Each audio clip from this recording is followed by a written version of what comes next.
Bismillahirrahmanirrahim. Elhamdülillah ve salatu ve selamu ala Resulillah. Allahumma allimna ma yanfa'una ve anfa'na bima 'allamtana ve zidna ilmen nafi'an. Hormatly okuwçular, biz Muhtasarul Kudratlı kitaptan sabagыбызды ulantуудабыз. Өткөн темабызда келип ажылык амарын аткарып жаткан кезде тыйылган амалдарды эгерде кандайдыр бир киши аткарып койсо, ошого кандай иштирафта, кандай кафараттар милдет болот. Мына ошол темага токтогон элек. Ошол жерден Кудайым буйруса сабагыбызды улантабыз. Кудай Таалам бардыгыбызга туура түшүнүк берген болсун. Бисмиллахир-рахманир-рахим. وَإِذَا قَتَلَ الْمُحْرِمُ صَيْدًا أَوْ دَلَّ عَلَيْهِ مَنْ قَتَلَهُ فَعَلَيْهِ الْجَزَاءُ سَوَاءٌ فِي ذَلِكَ الْعَامِدُ وَالنَّاسِ وَالْمُبْتَدِئُ وَالْعَائِدُ. Adattagындай биринчи сөзмө-сөз которуп алып, анан сөздүн ичине чечмелөөгө киришели. Эгерде мухрим ажылыкты ниет кылган киши сайдты өлтүрсө, жапайы айванды, же аны өлтүрүүгө далалат кылса, ал кишинин мойнуна анын жазасын төлөп берүү милдет болот дейт. Бул маселеде атайын кылдыбы же унуткан абалда ушундай өлтүрдүбү, биринчи жолу өлтүрүп атабы же болбосо кайра экинчи жолу, үчүнчү жолу кайра өлтүрүп атабы, өкүмү бирдей. Урматтуу окуучулар, бул жерде бул тема түшүнүктүү болуу үчүн биз эң биринчиден сайт деген сөздү түшүнүшүбүз керек. Сайт деп эмнени айтат? Сайт деп куруктукта жашаган, негизги жаратылышында жапайы айван болгон, өзүнүн колу буту менен же болбосо канаты менен башка айвандардан өзүнү коргогон, өзүнү сактаган нени айтат экен? Жапайы айванды айтат. Андыктан эгерде ушул аталган сыпаттар табылбай турган болсо, ал айванды өлтүрүү менен эмне болбойт? Иштираф милдет болбойт. Мисалга биз эмне дедик жаңы? Өзүнүн канаты менен же бут колу менен өзүнү коруй турган дедик. Андыктан эгерде мисалга чаянды, жыланды өлтүрө турган болсо, же жерде сойлоп жүрүүчү кирпий немелерди өлтүрө турган болсо, ага не милдет болбойт? Кафарат, иштираф милдет болбойт. Ошондой эле биз айттык, жапайы жанагы канаты менен уча турган куш дедик мисалга. Бул жанагы үйрөтүлгөн, жанагы үйдөгү тоок, өрдөк дегендерден сактантып айткан максатта. Анткени буларды союп өлтүрүү менен иштираф эмне болбойт? Милдет болбойт. Үчүнчү маселе, негизинде ошо жаралышында жапайы болсун дедик.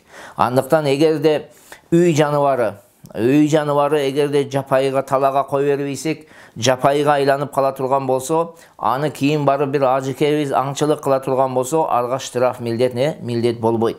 Бирок тескерисинче, эгерде жапайы айванды үйгө алып келип, мисалга кээ бир жерлерде жанагы антилопа, жанагы кийиктерди үйрөтүп атпайбы? Ушундай алып келип үйрөтүп, үй жаныбарга айландырып калган болсо, аны өлтүрүү менен ал адамга эмне милдет болуп калат? Иштираф милдет болуп калат.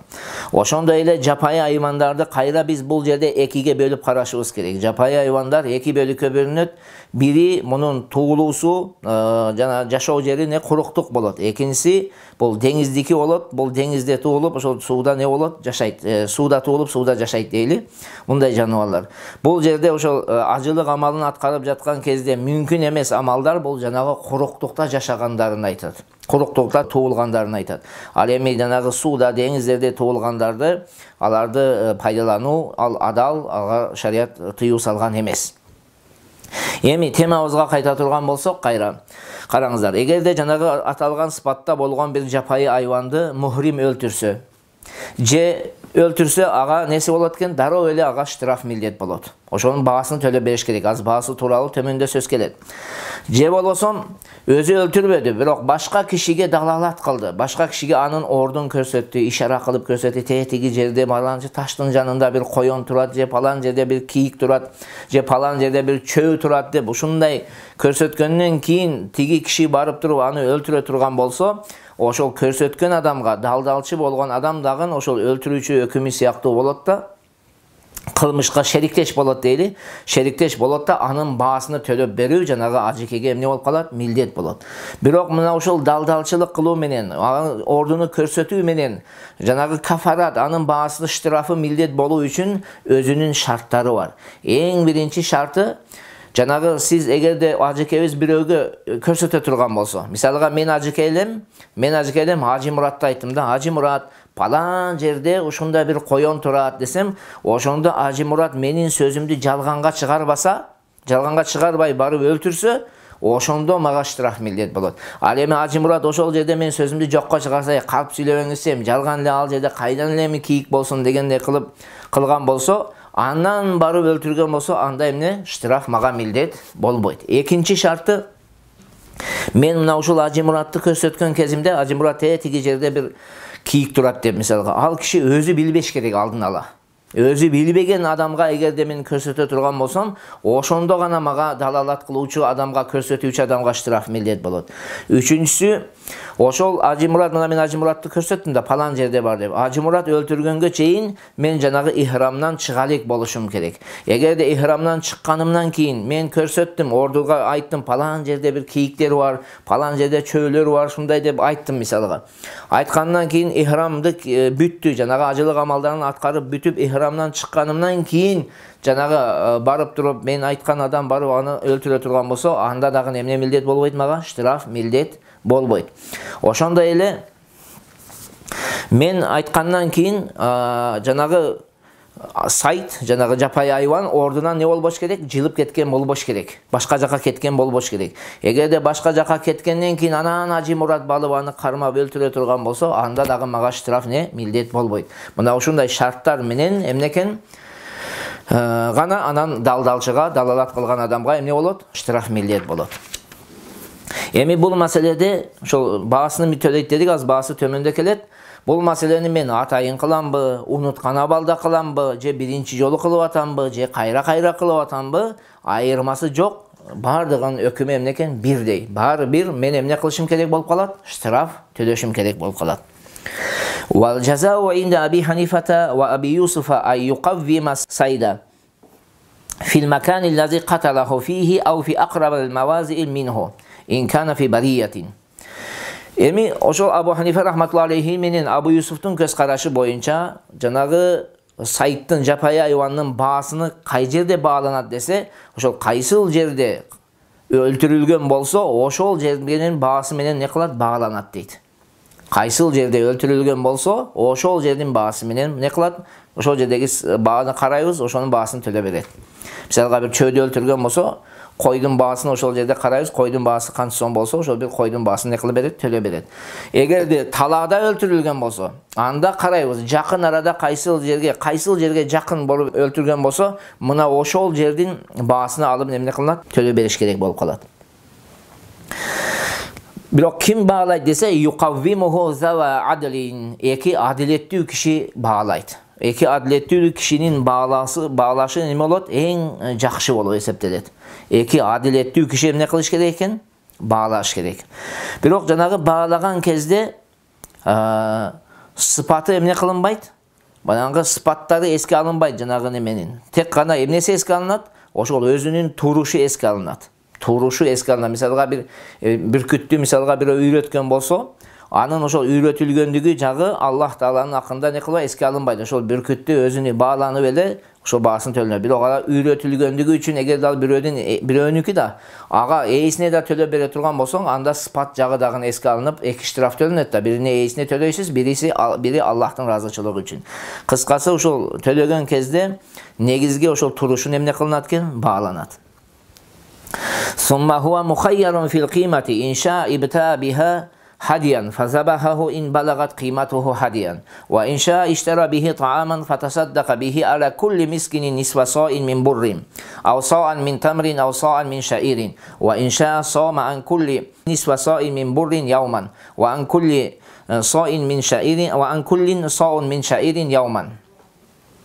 Andan keyin эми баасы бааланды. Баалангандан кийин жанагы ошол баасына акчага ыктыярлуу дейт. Жанагы штраф төлөй турган, кафарат төлөй турган ажыке ыктыярлуу болот.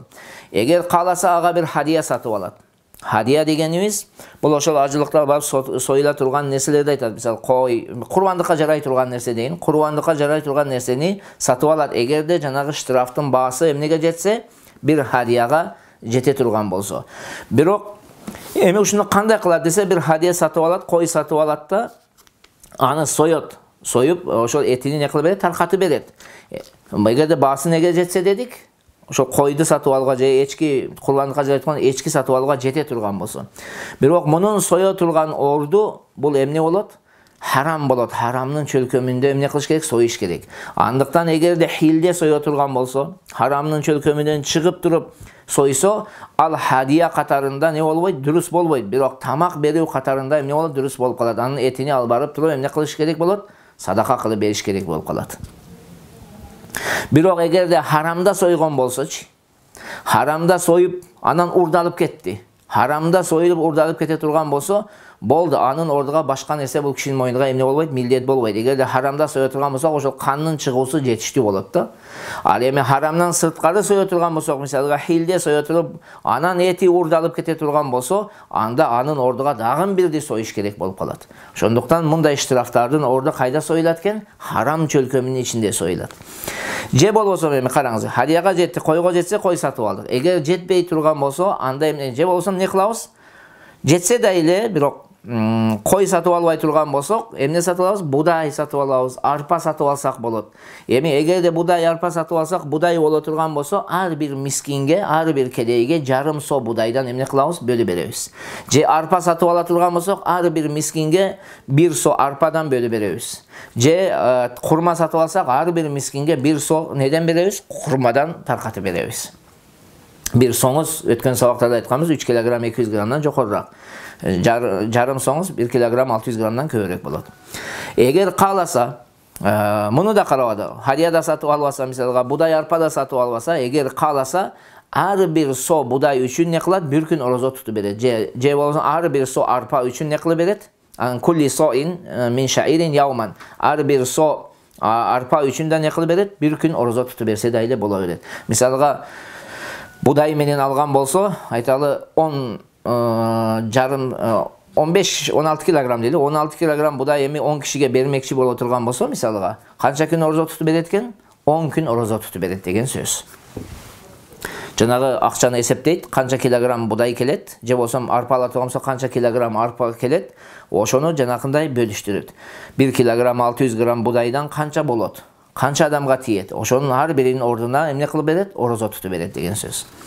Fa in fadula min at-ta'ami aqalla min nisfi sa'in fa huwa mukhayyar in sha'a tasaddaqa bihi wa in sha'a sama anhu yawman kamilan. Эгерде жанагы будайдан жарым содон азыраак ашып калды. Жарым сого жетпей калды да. 1 килограмм 300 килограмм 300 грамм 200 грамм же 1 килограммдай алып калды, жана акча менен сатып алган кезде точно толук мындай 100% жана 100 бирдей чыкпай калышы мүмкүн да, 100%. Ошол кезде эмне кылат? Ашыкча кичине калып кетсе, 1 килограммга жете тургандай, каласа ошону эле садака кылып коет. Эгер каласа анын ордуга дагы bir күн эмне кылып берет? Орозо тутуп берсе болот. Wa qala Muhammad yajibu fi saydi an-nadir fima lahu nadir. Имам Muhammad rahmatullohi alayhi айтты. Жапайы айвандын эгерде үй жаныбарлардан окшошу боло турган болсо, анда окшошун берүү не болот? Милдет болот деди. Мисалга фафи даби шатун. Эгерде кийикти жанагы антилопа дейбиз, ошону өлтүрө турган болсо, кой милдет болот. Фафи дабуи шатун. Эгерде чөөдү өлтүргөн болсо, кой милдет болот. Фафил арнаби анак. Эгерде коёнду өлтүргөн болсо, анак милдет болот. Анак деген сөз бул эчкинин неси болот? Улагы дейли. Эчкинин улагы болот, бул 6 айлык болуп эсептелет, анакты деп. Анан вафи наамати баданатун. Эгерде төбө кушту өлтүргөн болсо, анда bir төбө жанагы милдет болуп калат, мойнуна сою. Вафи ярбуи жафратун. Ярбу деп бул чычкандын bir түрү болот. Бизде көр чычкан деп коебуз го, эки эшиги болот. Bir жагын тоссоңуз, экинчи жагынан чыгып кетет. Ошону ярбу деп коет. Муну эгерде өлтүрө турган болсо, анда жафра милдет болот. Жафра дегени бул кайра эле неменин bir баласы болуп эсептелет да, улагы болуп эсептелет. Жафра деп баягы 4 айлык улакты айтат. Ярбуга ошондой милдет болот. Ваман жараха сайдан ау натафа шараху ау ката удван минху дамина манакаса мин кыйматихи. Эгерде жанагы жапайы айванга жаракат тийгирип койду, бирок өзүнү өзү коргой турган деңгээлде калды да, качып кете алды. Танага өлүп калып алды ал жаракат тийген себебинен. Же болбосо чачтын түгүнү үзүп койсо, же бир мүчөсүн не кылды, кесип кое турган болсо, ошол канчалык кемчилик жеткирген болсо, ошончо өлчөмдө анын мойнуна эмне милдет болот? Штраф төлөп бериш милдет болот. Бирок бардыгында ушулардын шарты эмне? Жанагы өзүнү коргой турган күчтөн чыгарып салбаш керек. Эгерде өзүнү коргой турган күчтөн чыгарып сала турган болсо, мисалга жапайы айвандар буттуу, төрт буттуулары дейли, бул эмне менен коргойт? Өзүнүн төрт буту менен коргойт. Ошонун чыгарбаш керек. Же куштар канаты менен учуп өзүнү башка айвандардан коргойт. Ошол күчтөн чыгарбай турган болсо, ошондо кемчиликти төлөп берүү милдет болот. Ал эми эгерде андан чыгарып сала турган болсо, анда төмөнкү эреже келип чыгат азыр. Төмөнкү сүйлөмдө айтылат азыр. وإن تفريش طائر أو قطع قوائم صيد فخرج به من حيز الامتناع فعليه قيمته كاملة. Эгерде куштун канатын үзсө дейли, мына перосуну мындай кылып үзүп алды, мисалы канатын сындырды коелу, перосуну үзө турган болсо, сындыра турган болсо, жүндөрүнү үзүп салды, уча албай турган болуп калды да. Же болбосо жанагы жапайы төрт буттуу айвандын буттарını кесип салды, же сындырып сала турган болсо, ошол аркылуу жанагы айван өзүнү коруй турган күчтөн сырткары калды, коруй албай калды. Коруй албай калды, канаттуу уча албай калды, тигиси жол баса албай калды. Башка душмандарына эмне жем болуп калгандай болуп калды. Анда толук баасыны төлөп берүү эмне болот? Милдет болот дейт. Wa man kasara bayda saydin fa alayhi qimatuhu. Демек кимде ким эгерде бир жапайы айван куштун жумурткасын сындыра турган болсо, ага ошол жумуртканын баасыны төлөп берүү эмне болот? Милдет болот. Бирок шарты эмне? Жанагы жумуртка алы бузулуп калган болбош керек. Эгерде бузулуп кеткен жумуртка боло турган болсо, сасып кеткен жумуртка болсо, аны сындырса штраф не болбойт? Милдет болбойт. فإن خرج من البيضة فرخ ميت فعليه قيمته حيا. Демек эгер жумуртканы сындыргандан кийин жанагы жумуртканын ичинен өлүк балапан чыга турган болсо, анда жана жумуртканы сындырган кишиге ошол тирүү балапандын баасыны төлөп берүү эмне болот? Милдет болот. Бирок жумуртканын баасын эмне кылбайт эми бул мисалда? Төлөп бербейт. Тек гана жанагы балапандын гана төлөп бере турган болот. Бул мүмкүн, бул эмне себептен да балапан өлүк чыкса десе, себеби ал тирүү болушу мүмкүн эди да. Тирүү болушу мүмкүн да, ошол киши урган себептен жанагы балапан өлүп калган болушу мүмкүн. Ошол себептен дейт да. Штраф милдет болот дейт. وليس في قتل الغراب والحداءة والذئب والحية والأقرب والفأرة والكلب الأقور جزاء. Төмөнкү нерселерде штраф не болбойт? Милдет болбойт, кафарат. Мисалга карганы өлтүрө турган болсо, штраф жок. Карга дегенде бул жерде жанагы нажасат жеген карганы айтат. Ал эми жанагы бизде ак деп коет. Аны өлтүрүү менен штраф не болбойт экен? Милдет болбойт. Ошондой эле жоруну өлтүрүү менен штраф жок. Карышкырды өлтүрүү менен штраф жок. Чаян жыландарды өлтүрүү менен штраф жок. Чычканды өлтүрүүдө штраф жок. Жанагы жапайы иттерди өлтүрүүдө дагы эмне болбойт? Штраф, милдет болбойт. وليس في قتل البعوض والبراغيث والقراد شيء. Жана ошондой эле чымын чиркейлерди, бүргөнү, кенени өлтүрүүдө дагы эмне жок экен? Штраф жок. Бирок шариатта бир эреже бар. Жанагы ыза бербей турган нерселерди өлтүрүү шариатта адал эмес. Ыза берген нерсени гана өлтүрүш керек. Ошондуктан бул маселелерде бул ажылыкка тиешелүү тема, негизинен жашоодо биз эмнени карашыбыз керек? Кайсыл нерсе ыза берсе адам баласына, аны өлтүрүү шариатта рухсат берет. Эгерде ыза бербей турган болсо, аны жөндөн өлтүрүү шариат рухсат бербейт.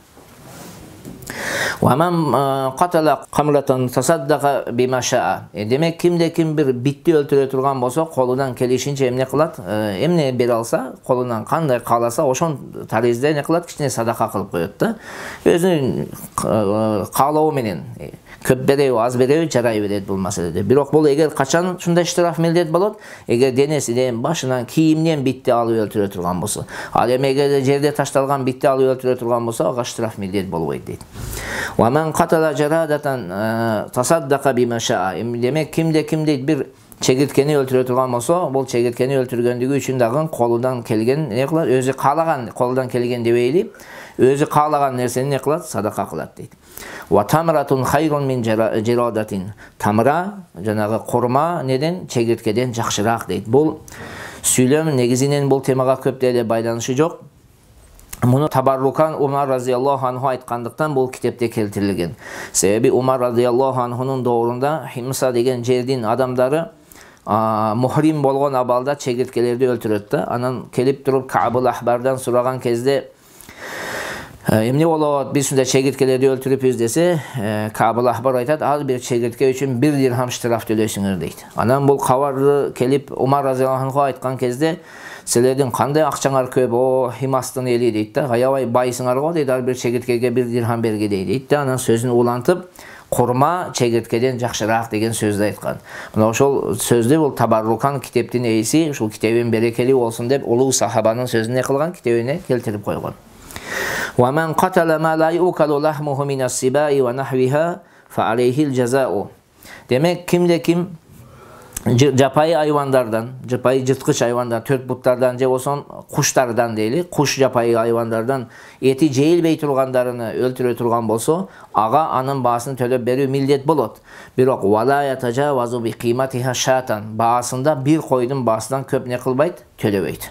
Kançalık çoğ janawardy öldürbesin, misalga pildi öldürse dagы ele bir koydun baası gana emne bolot, millet bolot. Wa in sala sabu ala muhrimin faqatalahu fala shay'a alayhi.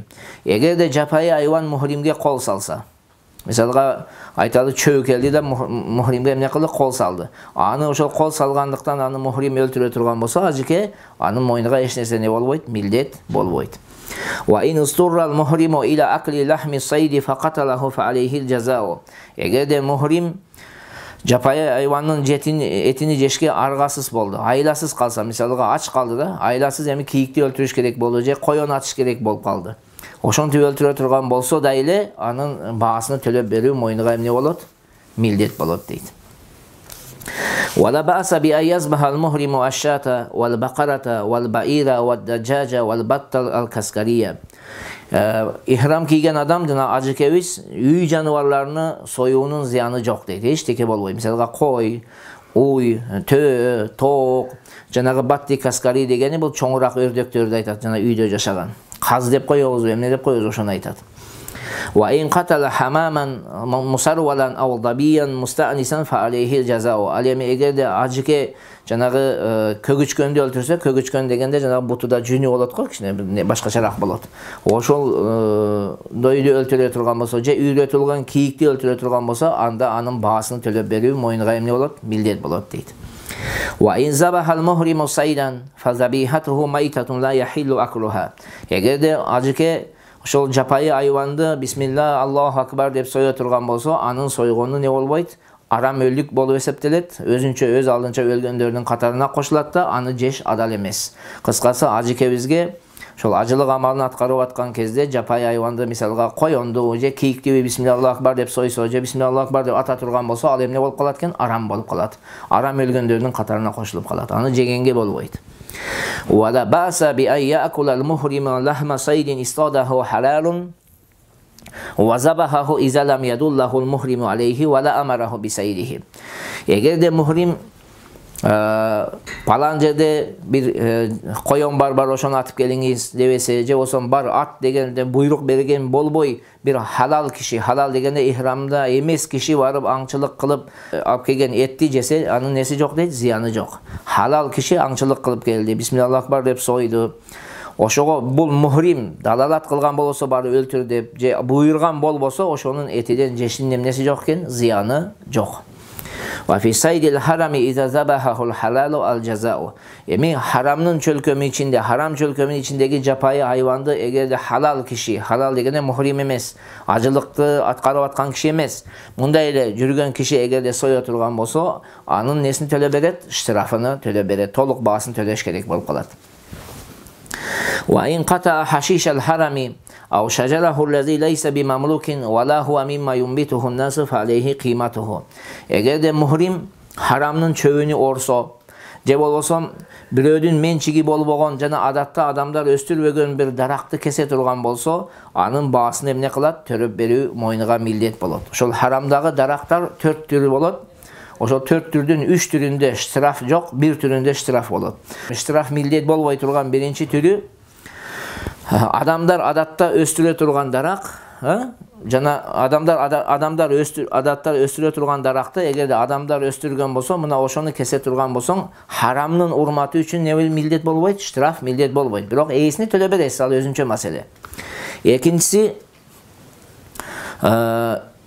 адатта адамдар өстүрө турган дарак эгерде өзү өскөн болсо, мына ошону дагы кессеңиз, эмне болбойт? Штраф, харамдын урматы үчүн штраф милдет болбойт. Үчүнчүсү, адамдар адатта өстүрбөй турган даракты эгерде адамдар өстүргөн болсо, мына ошону дагы эмне кылсаңыз, кессеңиз, не болбойт? Штраф милдет болбойт. Эми ээсине төлөп бересиз, ал өзүнчө маселе. Төртүнчү, жанагы штраф милдет боло турганы кайсыл экен? Адатта адамдар өстүрбөй турган дарак эгерде өз алдынча өскөн болсо, мына ошону кессеңиз, харамдын урматы үчүн анын баасын төлөп берүү эмне болот? Штрафын төлөп берүү мойнуңузга милдет болот. وكل شيء فعله القارن مما ذكرنا أن فيه على المفرد دما فعليه دمان دم لحجته ودم لأمرته. Жалгыз ажылык кылган, жокоруда аталып өттүк го, ошолорду жалгыз ажылык кылган адамга бир кан милдет боло турган болсо, кайсыл маселеде бир кан милдет боло турган болсо, кирон кылган адамга 2 кан милдет болот. Бир кан бул фарз ажылык үчүн, экинчи кан бул не? Умрасы үчүн милдет болот. Илля аятажавазал миқата мин гайри ихрамин сумма юхрима бил умрати вал хаджи фаялзамуху дамун вахидун. Болгону эгерде ихрам байлай турган жерден, мисалга Зулхулайфадан ихрам байлабай өтүп кетип, андан кийин фарз менен умра менен фарз ажылыкка ихрам байлаган болсо, анда бир гана кан чыгаруу мойнуга эмне болот? Милдет болот дейт. Ва иза иштарака мухримани фи катли сайдил харам фа'ала кулли вахидин минхума ал-жазау камилан. Эгерде эки мухрим, жанагы эки ажылыкты амалын аткарып аткан киши харам чөлкөмүндөгү сайтты өлтүрө турган болсо, шерик болуп, анда ар бирине өзүнчө анын баасына толук төлөп берүү мойнуга милдет болот. Бирок ва иза иштарака халалани фи катли сайдил харами фа алейхима жазаун вахидун. Ал эми эгерде эки ажылык амалын аткарбай аткан, мындай эле жүргөн кишилер бир харам чөлкөмүндөгү жапайы айванды өлтүрө турган болсо, анда экөө бир эле баа төлөйт. Мындайча айтканда 50-50ден таштап туруп, 100 сом болсо 50 сомдон таштап төлөп коёт дейт. Ва иза ба'ал мухриму сайдан ау ибтааху фал бай'у батилун. Эгерде мухрим жана ажылык амалын аткарып аткан кезде бир жапайы айванды сатса же сатып ала турган болсо, анын соодасы түйдөн эмес, такыр дурус эмес болуп калат. Бул жерде айырмасы жок дейт да, бул маселеде мутлак айтып жатат. Ошондуктан мухримдин жана соодасы батыл деди. Эгер канчалык сатып алган адам ажылык амалын аткарып жаткан адам болбосо да эле, соодасы эмне болуп калат? Батыл болуп калат. Ошондой эле эгерде сатып алган кезиде дагы бул мухрим болуп, тиги сатып аткан киши халал, мындай ажылык амалын аткарбаган адам болсо да эле, соода эмне болуп калат экен? Батыл болуп калат. Бардыгыбызга Кудай Таалам туура түшүнүк берсин. Ассаламу алейкум ва рахматуллахи ва баракатух.